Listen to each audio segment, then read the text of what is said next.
we are going to follow the money. Everything you need to know can be understood with this simple phrase: follow the money. And believe me, that's what's happening. Here comes the money.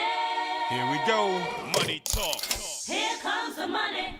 Welcome to College Sports Follow the Money, an all-new podcast diving into the critical issues surrounding the big business of college sports. I'm Andrew Monaco, joined by former president of Texas A&M University and former chancellor at the University of Missouri, Dr. Bowen Loftin, and former vice president and general manager of Fox Sports Southwest, Jon Heidtke. From NIL to the transfer portal and opt-outs, to the college football playoff, conference realignment, and more, we tackle the key issues facing college athletics today and into the future. I need to feel you, Jerry! Show me the money! Jerry, you better yell! Show me the money!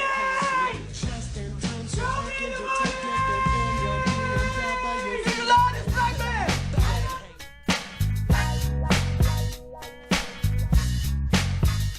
We welcome you to another edition of College Sports Follow the Money. This is episode number 54. With Dr. Bowen Loftin and Jon Heidtke, I'm Andrew Monaco. Very pleased to be back with you two once again. So far, how's 2024 treating you both? I'm alive and breathing. That's the leader in the clubhouse right now, that comment. That's the leader. At my age, sir, that's important, okay? Even at your age, that's a pretty low bar. Thank you, John. I did have my annual checkup this morning with my doctor. She says I have at least 6 weeks to live. There you go. All right. Unless you can't pay and then it's 12 weeks to live, right? Isn't that the old joke? Something like that. I know we're just a couple of weeks into this January and there's some topics we're going to talk about, but that's the beauty of this podcast and what is going on in college sports and the money involved. There's always something coming down the line. New coaches, old coaches, resigning coaches, assistant coaches, ADs on the move, conference news, revenues. We're going to get to all of that, aren't we, guys? That's the plan. So the reason why I said leader in the clubhouse, trying to be a little special here, JT Higgins will join us here on Follow the Money. He is a Hall of Fame golf coach. He's a national champion, but now he heads up Texas A&M's NIL collective, Texas Aggies United. And we are absolutely thrilled to talk all things NIL with JT Higgins. Well, JT, we have some questions to explore with you. We know about your new role back here in Aggie land. We know about what's going to happen here, but NIL is kind of an ongoing topic for us. Our very first podcast a long time ago now, John, dealt with NIL because it was brand new then. We just had the legal rulings which made NIL a reality, and now here we are a few years later, and we have you back home again to be able to help lead some of that effort here. What I'd like to have you do is just talk a little bit about the evolution of NIL that you're familiar with, and talk about how the collective you're now leading is compared to other collectives around the country that major schools have been able to stand up. Well, first, thanks for having me on.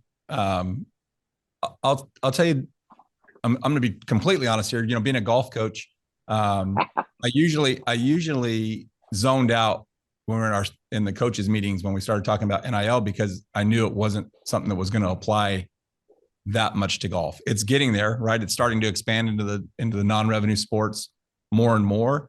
But I always knew it was a football and basketball topic first and foremost.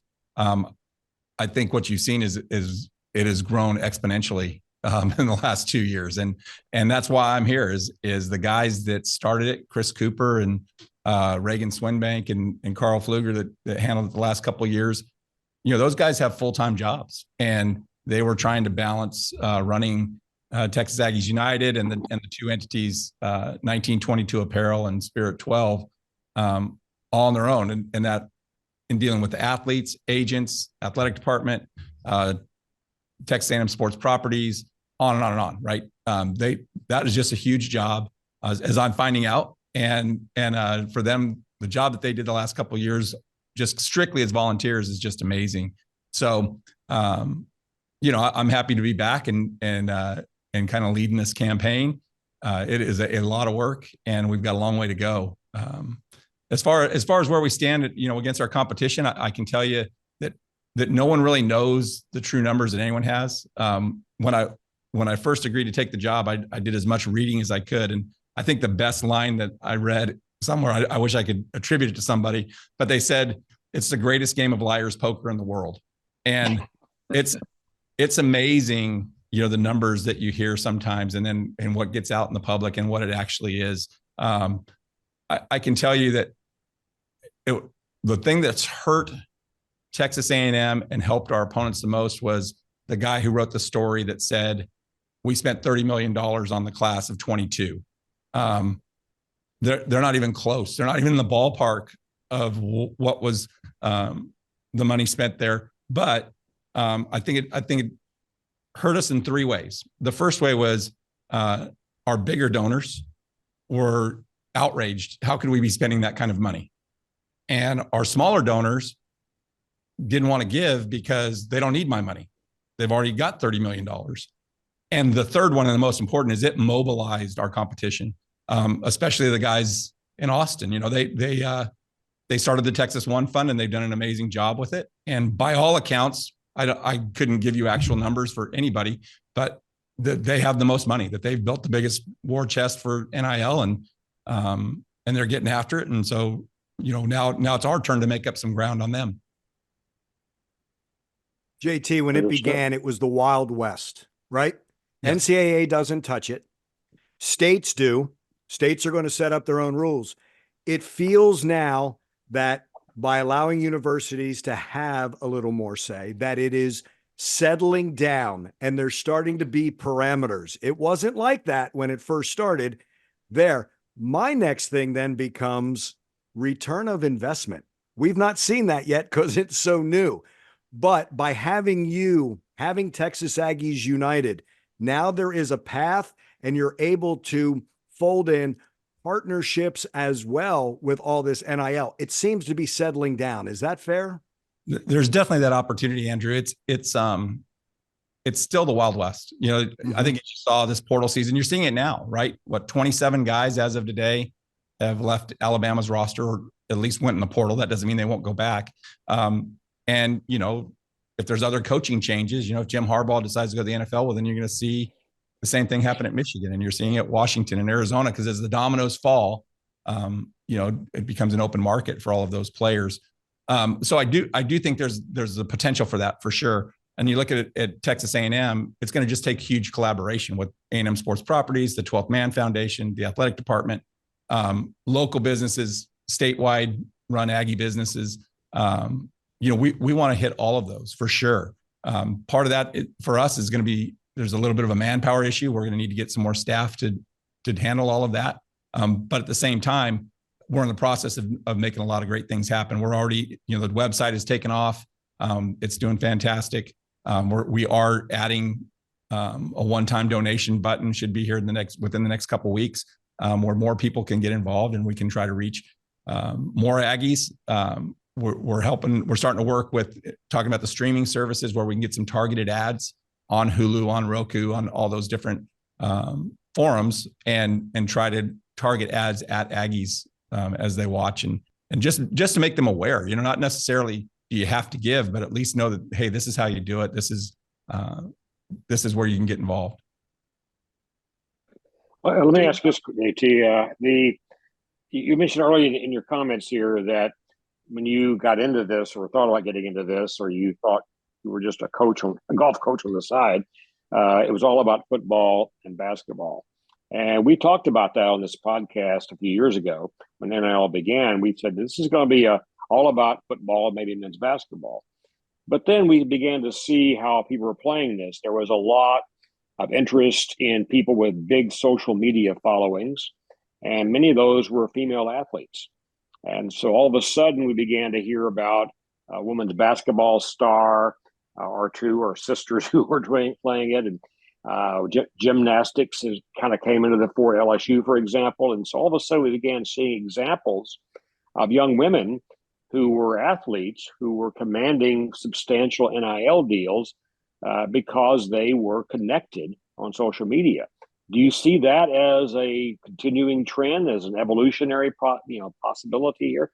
What do you think about this over time as far as the so-called non-revenue sports are concerned? I don't think there's any doubt. I think it's just going to keep expanding across all sports, both genders. I don't see it stopping anytime soon. I think there's going to have to be, obviously it's not going to be in the same form, maybe even a year from now that it is now, and 2 years from now, I think there's going to be drastic changes. But for sure, on the women's sports side, there's more and more opportunities, and we have donors, investors approaching us all the time that want to help in those sports, and we want to help. We want to make an impact on all the sports here. We want to help everybody win championships, everyone achieve their goals, and also make an impact on the athletes' lives. So I think that there's a lot of opportunity in that area as well. Oh yeah, speaking for myself here, I have an NIL contract with a softball player right now. My wife and I agreed to do that, and Monty Davis was kind of the person that made all that happen. You're certainly aware of that. Do you see your role as beginning to take on some of this organizational activity that a person like Monty was doing for a particular sport because of his interest in it and love of it? Or do you see yourself partnering with different people like him who want to make things happen? How do you see your role changing over time, I guess is my point. Yeah, it's definitely going to be a partnership. Our role is still always going to be probably for the bigger opportunities. So we do some great things with baseball and softball. I know volleyball is starting to do it where we're, kind of the family plan where everyone picks a player and helps them with their own individual NIL deals. Those are fantastic. But we want to work with athletes that can maybe market at a bigger scale and not just the smaller ones. So I think that partnership's always going to be there, though. We need the help of Monty Davis. Dan Sparks helps us with basketball. Brett with volleyball is helping. There's just a lot of people that want to be involved and want to help, and we need it. We need all the help we can get. Are you able to connect to a pretty large number of potential sponsors and try to figure out, where the sweet spots are? If you find a company that wants to put some money in NIL, are you the one who can actually help them figure out where that money should go in terms of a sport or even individual players? Or are you going to be sort of the between guy here trying to make these deals happen between a sponsor you've been approached by or you approach yourself, and then an athlete who's sitting out there, wanting and probably needing an NIL deal? Yeah, so there's three of us right now here in College Station. Me, Sid Pillai, used to work with the Minnesota Vikings. He was with the NFL free agent camp up in Arlington when he came to work with us. And then Sarah Breeden's been here all along. So I will be the one that the businesses have contact with, and then the actual deals between the players and those businesses will be done with Sid. And so that's kind of our roles are separated that way. I'll work with the businesses to help them whatever they're looking for and make that happen. Arrange whatever package they would like to see and come up with the cost points and exactly what the athletes will have to do to earn that money, and then Sid will do the actual contracts. Are you waiting for them to come to you, or are you going out and being proactive yourself and trying right now identify businesses that want to help? Yeah, we definitely need both.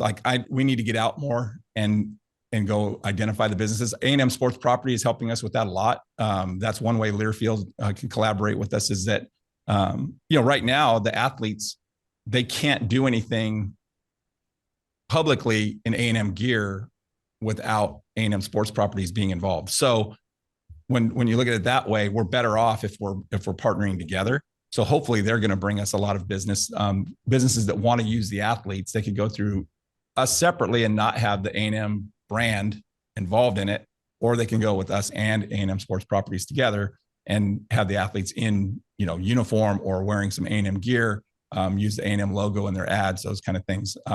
It's just it's a complicated issue, right? And so for the most part, right now we're just in fundraising mode and trying to bring in as many dollars as we can. And then, from there, we're going to try and do the marketing side of it much better. Well, if somebody listening to our podcast, you're here or viewing it on TexAgs, should they just reach out to you directly if they want to get involved in some way? Is that the right way to do this? Yeah, if they're looking for, if it's a small dollar, the best way to do it is through the website. If that's what people are looking for. If they do want to do a marketing campaign with us, yes, I'd be the person to reach out to. They can either reach me at jt@texasaggies.com, texasaggiesunited.com, or they can go to info@texasaggiesunited.com. And either one, they'll get a response from us pretty quickly. And yeah, please reach out. We'd love to hear from you. JT, there's so much that fans who don't know more focus on the dollars. I feel like with the student athletes, the image is most important. You've got to match the athlete with the right company. That becomes important as just a one-time fee, correct? For sure. I think those are all the things I'm learning. I don't claim to be an expert in any of this, to be honest with you. I'm kind of got thrown into the deep end in December and we've been looking for it. But my view of it is exactly that, Andrew, is that, you've got to have the right athlete with the right company to be able to sell what they're trying to sell their product. And they need to make sure that market is being hit by the athlete that they're using. So there's definitely a strategy to it. We're able to work. The great thing though, is it's so new and it's a blank slate. So we can build anything that people would like to do. It's really not, that part's really not that complicated. Companies tell us what they'd like to do and we do our best to make it work for them. So for instance, JT, if you were going to meet somebody like, Dr. Pepper, Academy Sports and Outdoors, what would kind of be some of your pitch points on that you would want to talk to them about to help them want to acquaint them with and get them involved more in these types of opportunities? I don't have a great answer for that, John. Look, the fact of the matter is that everybody wants to build their brand, right? Every athlete. Well, the best way to do that is to play better, right? I mean, you and I have been friends for a long time. I think you've heard me say that a million times. When I coached our golf team, every time I would talk to guys, they would want more playing time or they would want more scholarship, whatever it was. And I had two words for them. I'd tell them to play better. And I got that from a guy named Bill Rogers. If you're a golf fan, he's a Hall of Fame golfer. His son, Ben, played for us here at A&M.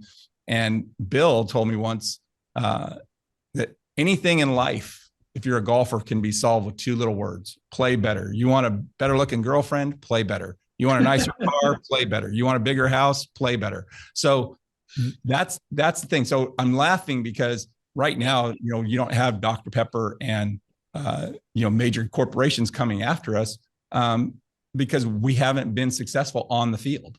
And that hopefully with Coach Elko, that's changing, right? That's the whole idea, is to build a great culture, put a great product on the field that people want to get behind and people want to be involved with.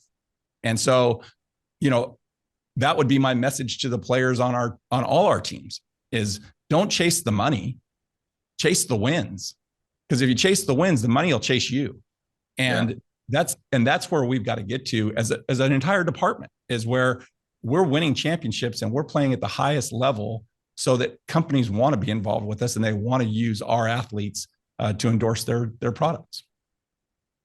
JT, I find it fascinating. Like a true coach. In basketball, I thought Buzz and Josh Chambers there for men's basketball, a little bit ahead of their time. Each of the players has their own logo, kind of their brand. Right. That can play into all of this, can it not?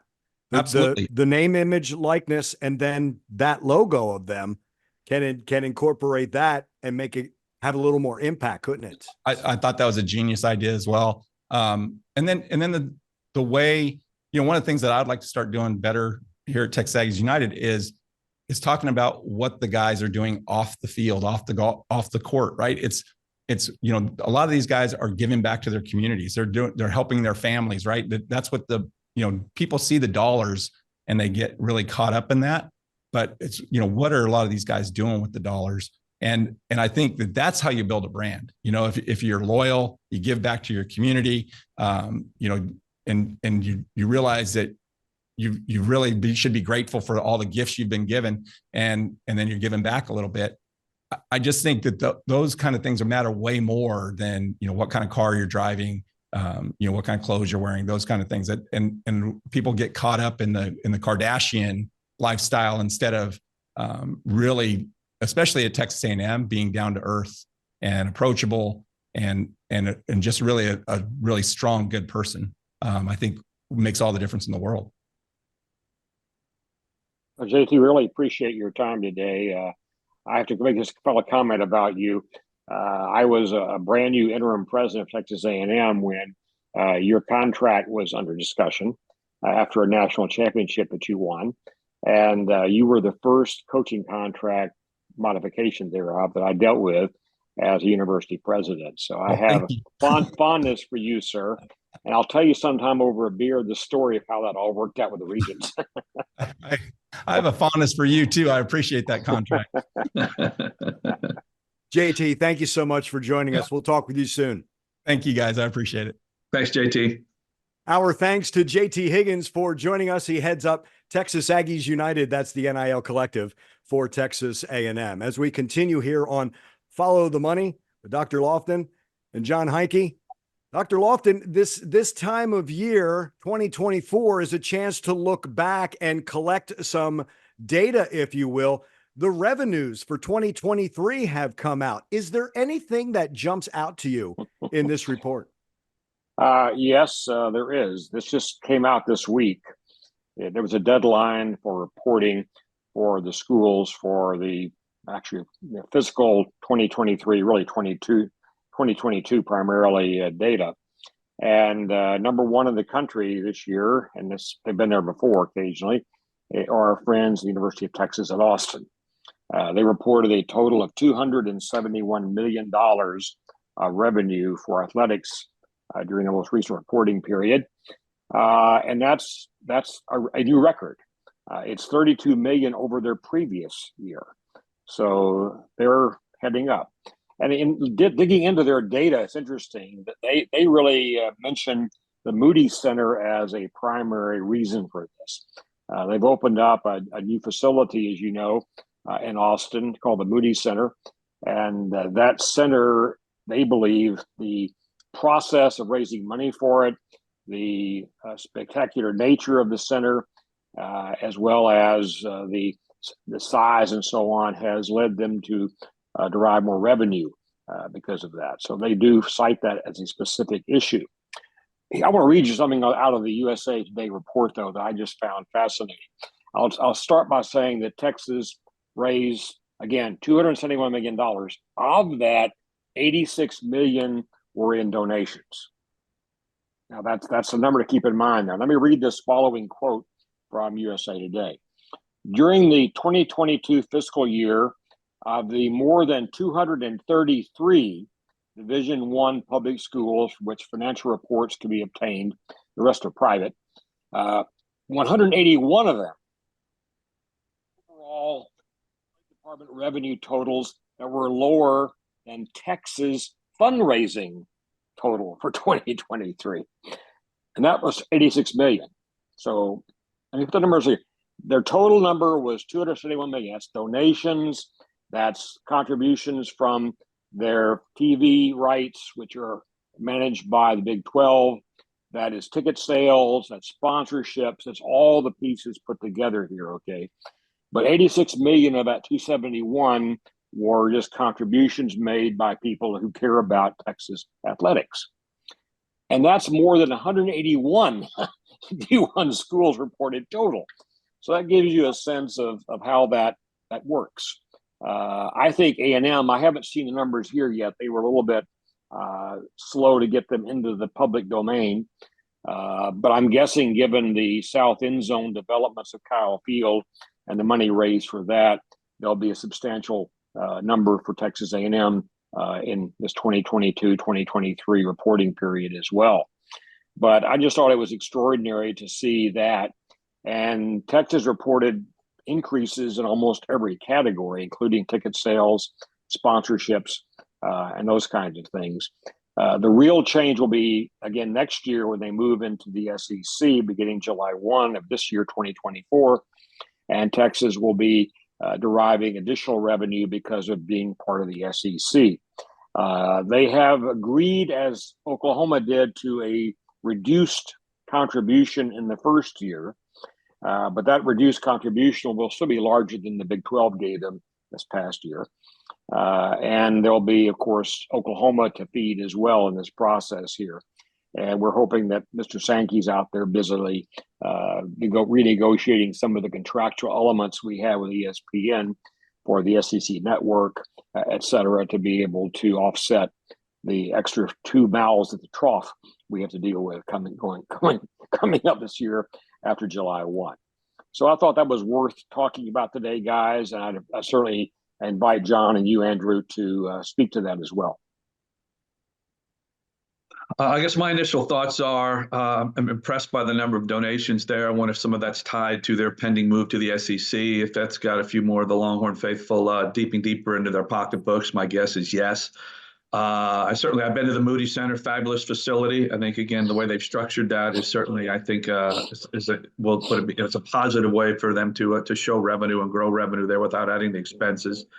And I think some of that, if you look at the TV piece of that or the media piece of that, I think that's only going to grow next year too as they end up coming into the SEC.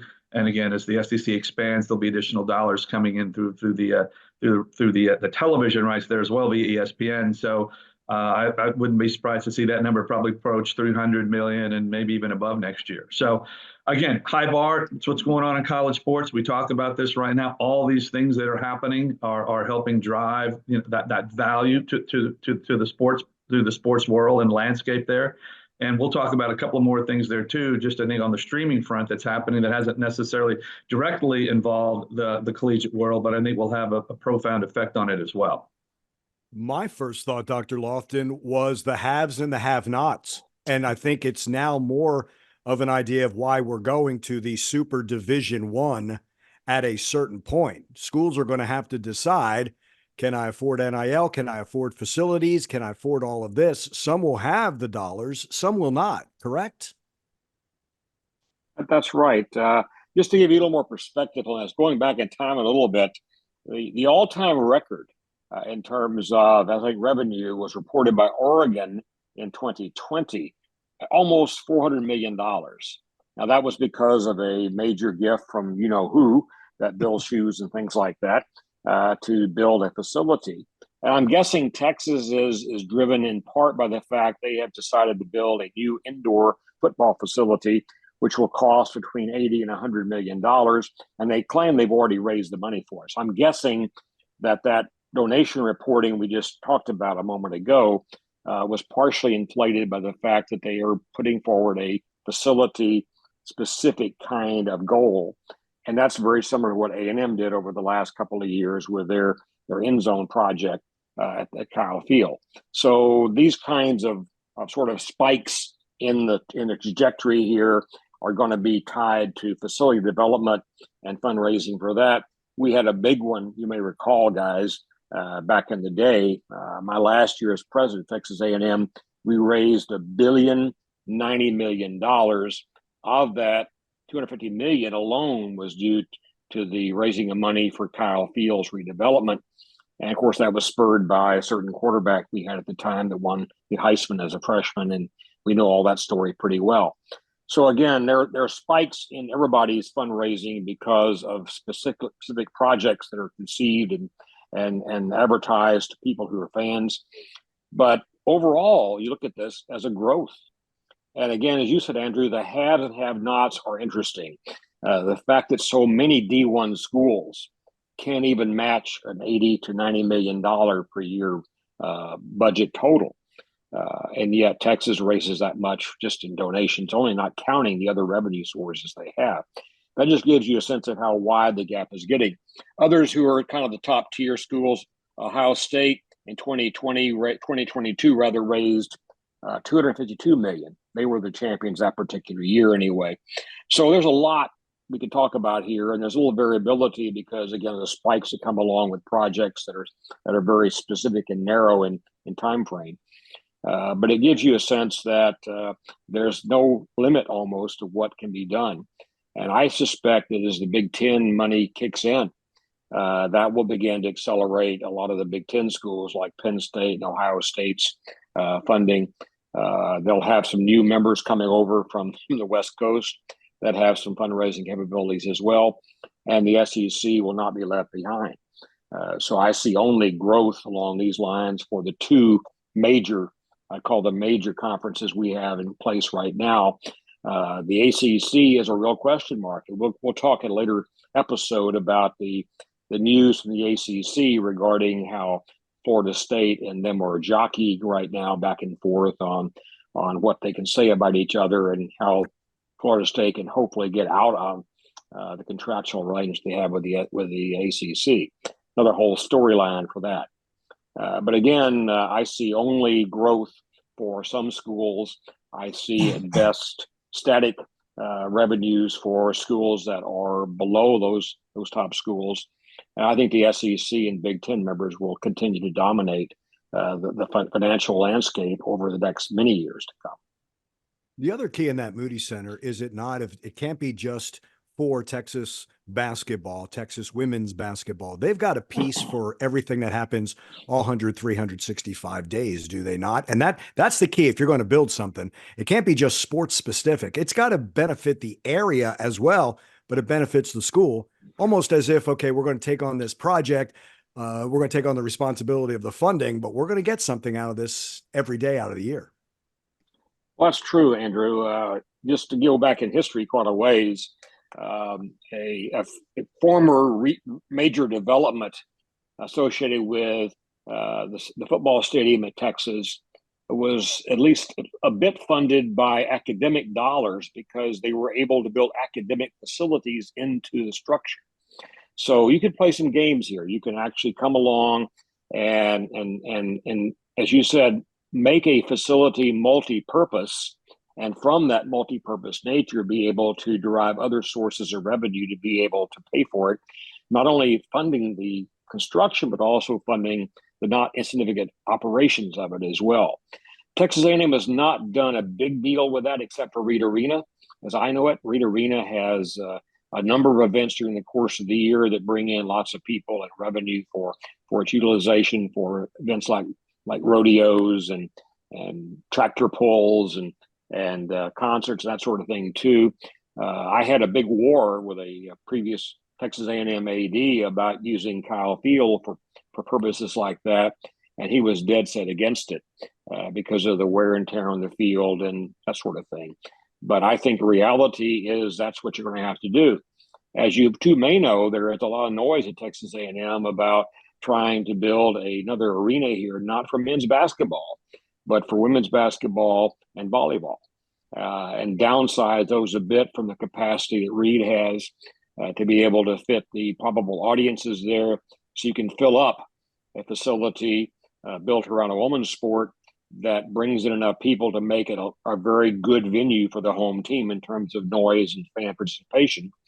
And if you do that, I think you're going to have to find ways to fund that by other than sports revenue by itself. John, you may have a comment about that. I don't see how you're going to make that work to build a 7,000 or 8,000 seat arena for sports like women's volleyball and women's basketball without having some other way to support that, not just, again, construction-wise, but operationally. Yeah, and I know part of the Texas deal, I don't have all the ins and outs of it, but they did the deal with the Oak Group, which is run by the Tim Lyawekis. And so I think UT gets the building 100 and some odd nights a year, I think rent free. So they're able to play basketball, women's basketball, and the other events. And then they make money by having, concerts and whatnot rolling through there as well. And I think you're seeing the collegiate world starting to look at what the pro world has been doing for the last several years and looking at these developments that are not just new stadiums, but whole economic developments around the area, like Texas Live up in Arlington. If you follow, Houston wants to build an entertainment district, not obviously to the extent what they have in Arlington, but there's a couple of blocks downtown that could be earmarked for that. And I think you're seeing more pro teams certainly going that route. And I think, again, it's typical, so following the money, some of the college, landscapes looking at these types of things too. And in a market like Austin, I certainly think that public-private partnership that they've done with the Oakview group there has certainly turned out very well early on in that relationship. Was just at Auburn with basketball, and to see what Baylor has done with its new one. And courtside clubs also become a part of this, correct? And that courtside club being exclusive is actually behind those benches. That's at Neville Arena in Auburn. Baylor builds, it's not as large as the Farrell Center, but again, and when you get that excitement, and because of the success of both their basketball teams, you're able to do that. Now, Baylor's was delayed a little bit, correct? And I don't know if that was supply chain and what was happening because of what was happening after the pandemic when we had supply chain issues. But that type of success, to what you were saying, Dr. Loftin, Johnny Manziel and a Heisman, schools need to take full advantage of moments like that, correct? Certainly do. To the Baylor point here, I read an interesting article just a couple of days ago about the Baylor Arena. Everybody praises it in terms of the quality, all the fan pieces of that. But the one negative that's emerged rather stridently is TV. They have placed the locations for television cameras pretty remote from the floor. And because of that, the views you get on television looking at a Baylor game are substandard by the words of those who've been quoted about this. So I can't comment on myself, but I'm just hearing this secondhand right now. But there's lots of people yelling and screaming about the fact that Baylor seems to have not thought carefully about the issue of TV viewership. And I think Jon can comment on this. I think you have to worry about that in any venue you build. You want people to come, but you know that there's going to be sizable revenues derived from viewership outside of the arena. And if you don't accommodate television well, that can play against you long term. What do you think, Jon? Well, most new facilities are just giant studios from that standpoint anyways. They're all being built with, the ability to create a lot of television drops, different camera angles, and again, make the whole facility, one giant studio, if you will. So haven't seen it yet. I'm looking forward to going up there and seeing Mac Rhodes and company. I'd like to look at it. And so I can maybe do a deeper dive when I go check it out there. But most new buildings like that have a pretty good, mechanism or internal system built to satisfy the potential television events coming out of there. If that camera is too high, it's Oklahoma State, and Gallagher-Iba Arena, and it's too severe of an angle for TV. It's funny. That surprises me, Jon, what he says there, because you're right. Every new building is exact. It's almost one of the first things they do is to try to find those camera angles. Yeah, it's funny you say that, Andrew. I was watching the Oak State game the other night, and it looked like they had got that situation fixed. So again, with the size of cameras, the small, the different things now, I think the technology's there. You can probably find ways to do that. But again, that was always a very steep view when you were watching Oklahoma State play at IB Arena. So I think, again, it was interesting to me when I watched it the other night. I didn't notice that. So they have done some modifications there to improve the television angles. And you have the benefit in college of needing just 2 cameras up there. In the NBA, you need 2 or 3 home camera, visiting cameras, sometimes national. But for college, there's really just one broadcaster. So you just need that game camera and that close-up camera up there. So you don't really need as much room. I think it's able to be sometimes a quicker fix in college if you have those areas. Yeah. Jon, this past week, we saw the NFL playoff game, Miami and Kansas City, on Peacock. We also learned earlier this week, Amazon will have a stake in Bally Sports. So the streaming then for some of their teams, more and more the momentum after seeing the numbers for the playoff game, streaming is going to be something that we're going to deal with. It's becoming more and more reality, and it may filter into college sports, might it not? Oh, it's not if, it's when. As again, we're following what's happening at the NFL, and again, the NFL obviously the league that sets the standard in how to package and create value from their media rights. And I think again was one of their partners, NBC, Comcast certainly owns Peacock. You saw the narrative. I think most of the hue and cry that leading up to the wild card weekend was the fact that they had to pay $5.99 to get Peacock. And I can't tell you how many people I talked to said that they weren't going to pay, which surprised me at the end of the day because they had other services. But it harkens me back to the day back when I was at ESPN. we were trying to find our way. We had America's Cup, and that kind of put us on the map back in the mid 80s. And then all of a sudden, we finally were able to convince the NFL. And the NFL saw the value of cable back then, too, to move a Sunday night package. That Sunday night package originally started on ESPN way back in the day. And so I think, again, the league realized where the growth was going to be. Cable TV wasn't going to go anywhere, and it had an opportunity to, with the dual revenue streams, to bring, potential, new revenue to the leagues, which it certainly did, and that bared itself out over the last 40 years.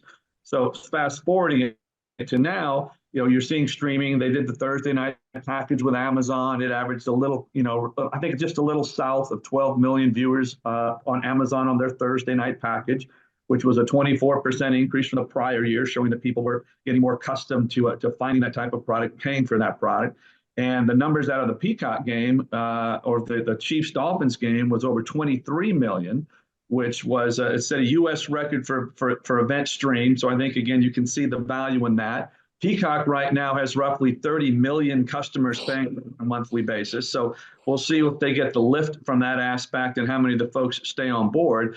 But I do think, again, it's just another example. And if I was the league, one of the challenges with the streaming world sometimes is when you have too many people watching one site concurrently, that tends to, muck up the system, if you will. And the interesting thing for me, I watched the entire game, I never had a buffering or an issue there. And from what I've seen, I don't think anybody else did too. So I think, again, that shows you that as they worked out those technical problems, I think that would have been a more disaster for the NFL if all of a sudden they had been issues there. And the weather was cold. You had a lot of things that could have created, challenges to the technology there. But I think it came through with flying colors. And I think, again, it's another example of, this is the way the consumers are going to now, and they're getting more comfortable with that product. So again, if I'm leagues or colleges right now, I'm starting to kind of salivate a little bit, because that's more players coming in that are going to want to pay for that type of content. And live sports is something that differentiates them from a lot of the general entertainment content.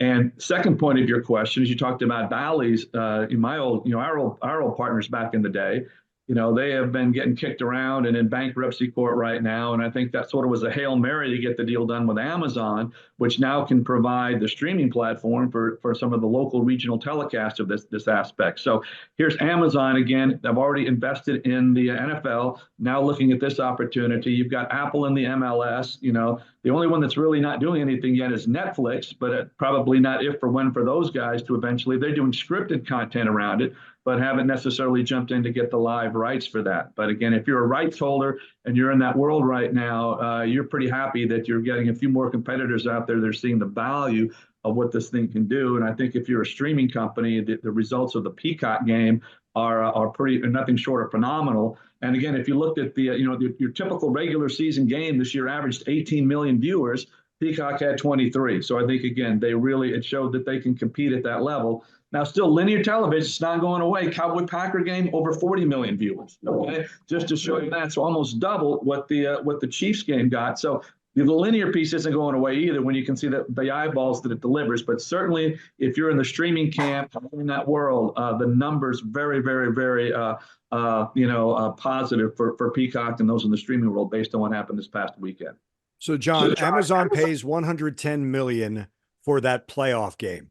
You always talk about the data that you can get from your subscribers, but there's also the combination of you can now tailor each advertisement, which is another, again, the two downsides here is the greed.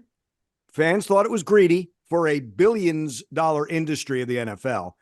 And then their thought is, well, if I'm going to pay, why are you showing the ads? But I'm going to reverse it. Peacock can now tailor the ads. Amazon can now tailor those ads every time play stops. It's got to be of value to the streaming company. Yeah, and the sponsorships too, who will be able to really target an ad and be able to get directly, if you're interested in whatever particular target you want to sell, being able to know what that audience is and give them a customized experience on an ad, which will make you more engaged in those advertisements when they're on the air. And one thing I don't think people realize too, what Peacock did for the fourth quarter of that game, they assumed it was going to be a close game, whatever. They ran no advertisement in the fourth quarter, just to try to give you an example of what that looked like. So again, if the game had been close like the Rams Lions, I think that would have been an incredible experience. experience for them. I mean, that game wasn't as close, but again, I give Peacock and the NFL credit for crafting the telecast to provide that sort of advertising free, fourth quarter. John, I think the other thing is Amazon took a ton of NBC people for that production of their broadcasts on Thursdays, and Peacock having NBC's production overall. It's why it works in the Big Ten for their games, because if those games looked terrible, that would turn a lot of people off. But you watch the Amazon game on Thursday and it looks like Sunday Night Football light is what it looks like. That's huge. That impression has to be good. And to your point, if it's buffering and I'm getting a bad picture and it looks like SD when I'm paying for HD, they were able to get past that. And then the next part of that is, did the Pac-12 maybe miss? Was it too early to try to go to a streaming for them in order to save that conference? I think again, the Pac-12. Timing was certainly bad for them. I think they did a lot of things wrong in that world. The first thing they should have partnered was with probably a linear network versus trying to go it on its own to help them leverage their distribution negotiations. But hindsight's 2020. I do think again. I think Andrew, we've talked about this. Back in the day when we had the third tier rights and the Longhorn launched their network, we went to our schools and said, hey, we'll put your game on pay-per-view. And I think we may have talked about this, but we had Oklahoma pay-per-view. We could put that on over the air on Fox Sports Southwest back in the day and maybe generate 200,000 in advertising sales for that game.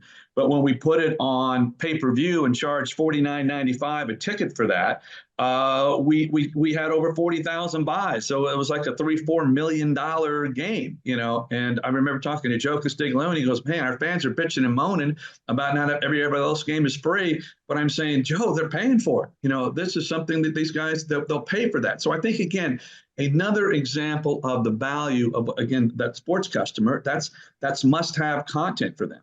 And so I think, again, $5.99 for that game, if you were just paying for that, drop in the bucket at the end of the day, I think from that standpoint. And so I'd love to see what the Peacock numbers overall, and will they get stickiness for this? Will some people now stay on Peacock? And I think one of the things, if you watch the game, a lot of the advertisements were from promoting content on Peacock. So is there the next Ted Lasso on there that's going to be a cultural phenomenon that people will want to stay and purchase that? The challenge for the streaming group is going to be churn. Is like, hey, I watch my show, I'm out, I'm on to the next one. To them, it's a commodity. It's a Peacock, is an Apple. They haven't built that brand loyalty yet. And I think one of the things that can help them build brand loyalty will be having a consistent, dose of live sports. That if you're an NFL fan and you're going to have Amazon because, that becomes one of your homes for there. And if Peacock now with their relationship with the Big Ten and now with the NFL, they're going to continue to add sports to it. Their EPL relationship. Does that bundle eventually attract a different audience there that's just not in there to watch the replays of, Chicago Fire or whatever it may be? I find it fascinating. We've gone from broadcasting to narrowcasting, haven't we? Yeah, very much so. And that's what the data allows you to do. You still have broadcasting, which is going to give you tremendous reach and frequency. But if you're a sponsor, you really want to find those people who are going to buy this product, buy that car. And now you can talk to them directly or have a much more, rifle approach versus a shotgun approach. Which will be interesting, will it not, to both of you, that there's times you watch something and say, oh, that advertisement doesn't apply to me. Now the advertising will be applied to you because you've because of that data that gets collected. Yeah. My only problem is I've seen too many Medicare spots all now. So I wish they would find something else for me. But that's the thing that they can do is find that for you and promote you to that process. It just seems like it. Well, John, I think the difference is that was a national game. The Portland Trailblazers for years had pay-per-view for their home games. They could only get 12,666 in the old Coliseum. The Spurs were pay-per-view there for a while. Some of the NBA teams had done it. Very much and you make Oklahoma, now that we're doing it on the national level, that's that next step. And as we talked about in the past, it's why ESPN2 put Duke, North Carolina on there. Go bug your cable operator carry the channel to put ESPN2. Now it's your choice. Here's the other thing. Mike Tirico came out and said it was 23 million. We don't know about the stickiness or the churn. What is out there in the public is 23 million. We'll have to investigate whether those 23 million stayed or if they dropped the subscription in the 7-day window. And if even only 10% stayed, that's 2 million rough. Is that 2 million? What's my math right? Yep. Yes, it is. So, yeah. And At so $5.99 a month. And they've got 30 million today. So that would almost be a 15% increase for them in overall growth for the company, which is going to make their stockholders and shareholders very, very happy. Yeah. Yeah. Fascinating times. Yeah. I don't think you'll ever see the Super Bowl on pay-per-view, but think about the number. But think about the numbers it could generate. I agree. And I think it will be things like this. I think it's, and I think by NBC and Peacock doing this, I think it tracks things like schools, conferences, local teams being able to do that. You think about baseball, MLB has the Padres because their Bally deal went out. Now with Amazon in, that helps a little bit more with all that. If not, there was a thought that all those Major League Baseball telecasts were going to go through MLB. And, you know, there's another thing coming out is we're going to see more and more partnerships with leagues and TV companies, are we not? ESPN and NFL. Yeah, looking at it. They're pretty far down the road about doing a partnership there. So I think, again, that's going to only help create a new bundled version of what's out there, linear/streaming. So again, I think what you're going to find is that in this new world of consumption that we live in, you're going to have much more partnerships to help you drive that to create that bundle. The great thing about the cable bundle was it was easy. You paid $100 a month. You got 700 channels. Everybody was covered. And now is that, and again, as you know, Andrew, the other brilliance of that was, that means a great Spurs game back in the day in San Antonio would do a 10 rating in San Antonio. But that means in San Antonio, 90% of the people weren't watching the Spurs, but were still paying for it. And so again, that was the golden goose. And again, I don't think we'll ever get to that point again, but streaming will certainly help you, start to chip into some of that lost revenue that you're getting by the bundle deteriorating right now. So again, it's got to be a part and parcel of everybody's game plan going forward. Yeah. Dr. I agree, guys. The issue to me is going to be two things. I have been for some years now using YouTube TV plus my Disney bundle, which has ESPN Plus to cover all college sports. All of a sudden, I can't. It's what I'm seeing here coming out of this. So I'm going to have to add more streaming on, or some other model has to emerge here. I also want to ask you, John, about CBS. I mean, it looks to me like NBC has won some things here in terms of what they succeeded doing with the playoffs. ABC, of course, is tied to ESPN already at the hip. So how is CBS going to react? Will Paramount become another child for us here in terms of our college sports? Well, certainly CBS is tied in right now through March Madness and the Final Four through their deal with Warner Brothers relationship. And so there's some talk now about where does that go? Do they merge? Or they, again, either you got to get bigger or you got to find a partner. So I think, again, you will continue to see conversations or people talking about that. And the value that CBS has is they do have that NCAA agreement, but they also have the NFL agreement. So if there's some people who want to work in on that process, that's a very valuable contract for them to have a relationship with. So I think you will see more consolidation, more bundling, more packaging. I mean, ESPN, they wanted to work with a league like the NFL. The other thing they want to do is find a partner, like a streaming partner, like an Amazon, and then another distribution partner like Verizon in the cell phone business, because they realize that so many viewers right now, or the younger generation, use this little thing to watch some of their content. And by having a Verizon or someone of that ilk that can help create this model. I mean, if you may remember several years ago, ESPN tried their own mobile phone device. I think they were a little bit probably ahead of the future right there, and that didn't work out very well at the time. But I do think, again, having those relationships, because in the streaming world, those micro purchases for $1.99 to watch the last 2 minutes of said game are going to be tremendous transactional opportunities for those guys to just see that cash register continue to ring. Which Dr. Loftin adds to that revenue, whether it's for colleges or teams, correct? That little bit that you're not expecting, that kind of helps put you over the top. Yeah, that's right. What have I missed? I think that's going to be now the new segment. You guys always do big things. I'm going to go towards the end and say, hey, what have I missed? Little things. Little things. Well, speaking of little big things, how about JT, who's a big guy? He's tall. Yeah. And successful. Yes. Absolutely. Great addition, my friends. Can't wait to do it again. And in the next couple of weeks, we're going to have something to talk about. That's for sure. Thank you both.